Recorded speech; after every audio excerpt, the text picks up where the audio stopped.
And who's your favorite person to work with on the show? Favorite person?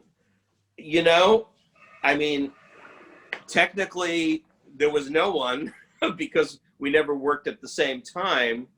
Um, but like I said, I've developed friendships with a lot of the other original voice performers, and that's meant a lot over the years. So we we support each other spiritually, and I stay on social media with them. Um, we got to be friendly with the directors and some of the writers. So it did feel like a kind of a family, even though we were a group but individual at the same time. Um, so there's a lot of people. It becomes a real unit, and that I think that's what made it harder when it ended for us. Um, it felt like a part of me was removed, and that was a hard adjustment to make. Um, but as we say, that's showbiz. Did you watch the TV show at the time? Have I ever watched the TV show? Yes. Um, very little. I would watch it when my son was younger. I would occasionally watch the episodes because it was nice to see it out of the studio and see how it was playing in context. We did go to see Oak was in 3 of the full length features. So I think it was one of the first feature films, Pokemon films. Maybe it was. Oak wasn't in the first one. Maybe it was the second movie, and it actually showed in a huge movie theater, the Ziegfeld in Manhattan, which was an old 20s, a vaudeville house, and then it became a big movie theater, and unfortunately it's gone now. But when the movie was first released, it was shown in the theater. So I go with my son, and my son is now, maybe he's 4, maybe he's 5, something like that. So I'm sitting on chair, he's sitting next to me, and he's watching the movie, and the first time Professor Oak comes on the screen, so my son has really great, powers of concentration, and he's staring at the screen, and then Oak comes on and starts to speak, and suddenly he does this. He goes, and he just turns and stares at me, knowing that that's his dad's voice, and that was the best moment. That realization that he was seeing Oak, and he knew it was my voice. So that's one of my favorite moments doing the show, and getting that response. But I think I watched very few of the episodes. It's just like you do it and then you move on to the next. So the fans, I think, enjoyed it. I enjoyed the process of making them. That was more fun for me.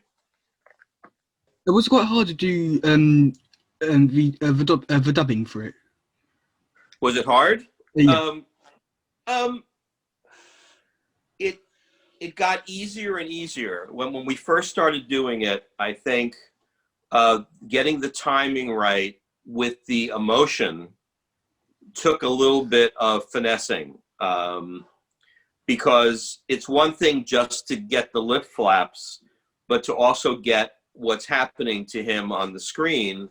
But I'd say after the first season, it got much easier, and it was much more second nature to me. And like I say, you start problem solving. You go in and I know who he is now. So how do I fit all this information that I have to do, verbally into the picture?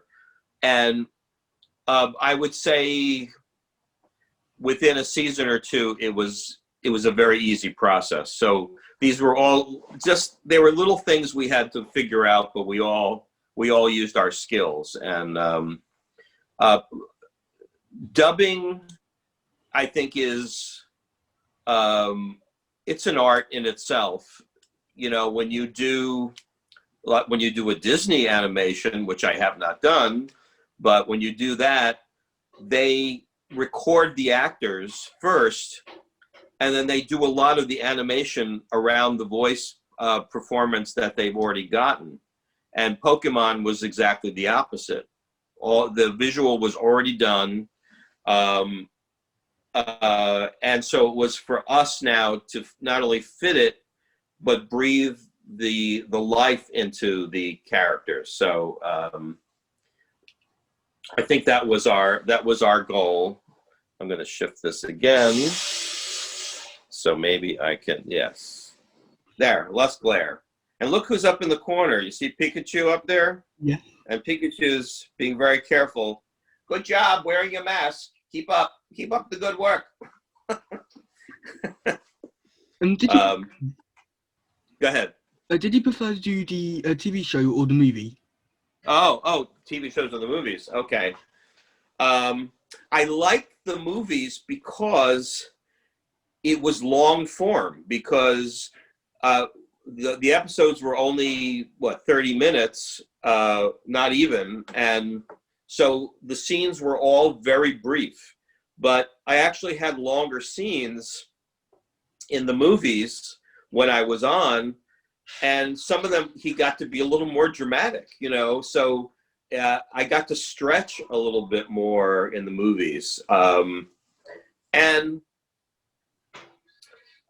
as an actor, it's really fun to know that you're doing something that's a film as opposed to just a television show. So it did kind of elevate the whole proceedings a little bit for me, anyway.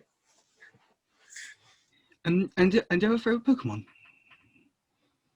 Do a favorite Pokemon? Yes. Well, I think it's got to be this one here. I think Pikachu is always my favorite because Pikachu was the first. But I like some of the original classic Pokemon. I like Jigglypuff and Squirtle and Psyduck. Muck is a lot of trouble, but fun. Snorlax. So I have a few little ones around. So I think the older ones are my favorites. You know, the classic. How do you call them? The first sets of Pokemon are the ones that I totally connect with, because they were the ones I was surrounded by for the most part. Do you have a favorite Pokemon? Well, I'm not really into Pokemon too much, but I think Pikachu or Charizard. Charizard's good. Yeah. Yeah. You know, pardon me. The one thing I wanted to say about the sessions I did on Ninja Turtles was they recorded them differently. That was the first time I was actually we were all in the same room and we were all on our own mics. So we all stood there, all the characters, and we played the scenes in real time as the video was going by. So that was kind of fun because we had never done that in Pokemon. So when I got to do Dr. Dome, which was my guest villain on the series, it was really fun to be in a big sound studio with the four other guys. So I mean, I thought that was crazy that we were all there at the same time, but it worked. And the producer of that one I think was in California, and she'd be on remote on a screen. So she'd be on a video. We were in the room, and the visual was on another TV. So there's a lot of technology going on there, but that was fun to do. Because your favorite character to voice is Professor Oak, do you have another character you'd like to voice? Oh, I only did one other small character which the serious fans know, but it was like in an episode or two episodes, and it it I did it because they asked me to do it, but the one I identify with is Oak. So it's like, is it Koga, or it was something that I did? I'm having trouble remembering who it was. They probably know, but for me, I'm Oak. that's who I identify with in the series. I mean, I would have actually loved to have done others. I think I might have auditioned for some others along the way, but it always came down to they used me as Oak. So I couldn't really complain. I thought he was a pretty good character. Okay. So. The final question, and is a cult classic one for as a whole question. Who's your favorite turtle? My favorite turtle character in the show? Yes, the from Ninja Turtles. Oh. Well, besides Oak, I think I like Ash is obviously heroic. I like the craziness of Team Rocket.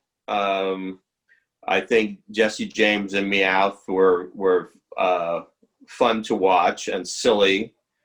That's what I always liked. Is the show had a good sense of humor, you know.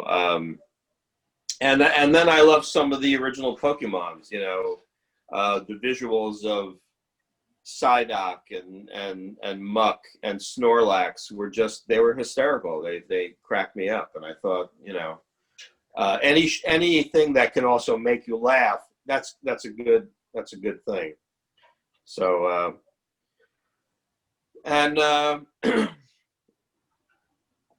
and Brock was funny. I mean, you know, because he was girl crazy, and it would always like totally mess him up when he met someone new, and and his eyes would bug out, and you know, he just lost it all the time. I thought that was funny too. So, how about you? Who's your favorite character? I did like Team Rocket because I was quite funny. Yeah, Team Rocket. Yeah. Good. And you know, I mean, I rooted for, you know, Misty and stuff, but they were fun, but they weren't my favorites. So, you know, I guess we all have our personal preferences in Pokemon. But I don't know. What else? Anything else I can tell you? Or no, that's all the questions I have for today. That's it. Well, thank you so much for doing this. Absolutely. Thank you for asking. And like I say, anybody who's seeing this, if they want to get in touch with me, they can reach me on Cameo online, and I hope to see some of you down the road in the future. So, good luck to you all. Stay safe out there. Thank you for watching, and if you do want to see more from Stuart Zagnit, you can click the link in the description to see social media pages, and also if you want to get a personal message or video message from him, you can click the link in the description to his Cameo, where he'll give you a personal message. So yeah, thank you for watching, and goodbye. Yo, bye.